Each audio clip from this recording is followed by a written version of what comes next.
లను ఎడముగానే చేసియున్నాడు.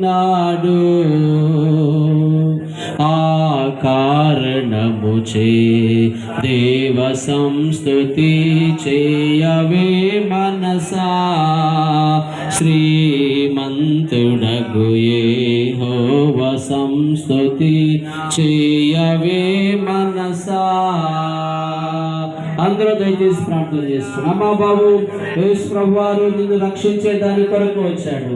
నీ పరిస్థితుల నుండి, నీ పాపము నుండి, నీ వ్యాధి బాధల నుండి, నీ కన్నీరు కష్టాల నుండి ఆయన నిన్ను కడతీర్చేవాడు, ఆయన నిన్ను వడ్డెక్కించేవాడు, తీరానికి రేవుకు చేర్చేవాడు. ఆయన సాక్ష్యములో విన్నట్లుగా మా సహోదరుడికి స్వస్థత లేదా, ఈ మా పరిస్థితి ఇంతేనా అని అగమ్య గోచరంగా దిక్కుతోచని పరిస్థితుల్లో వారు ఉన్నప్పుడు ఎవరో వారికి యేసు ప్రభు గురించి చెప్పారు, ఎవరో వారికి యేసు ప్రభు గురించి తెలియజేశారు.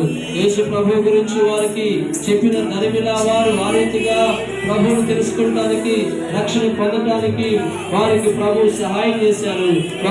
ఒక పూజారి కుటుంబంలో నుంచి ఒక వ్యక్తి మారు మనసు పొంది రక్షణ పొంది సేవకుడిగా కనుమీద అవుతూ ఉన్నాడు.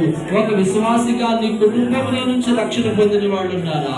ఒక క్రైస్తవుడిని చెప్పుకొని నీ కుటుంబంలో ఒక సేవకుడిని తయారు చేయగలవా? నువ్వు దేవునికి ఒక 10,000 కానుక ఇవ్వగలవు, ఒక 5,000 కానుక ఇవ్వగలవేమో కానీ నీ ఒక సేవకుడిని దేవునికి ఇవ్వగలిగావా?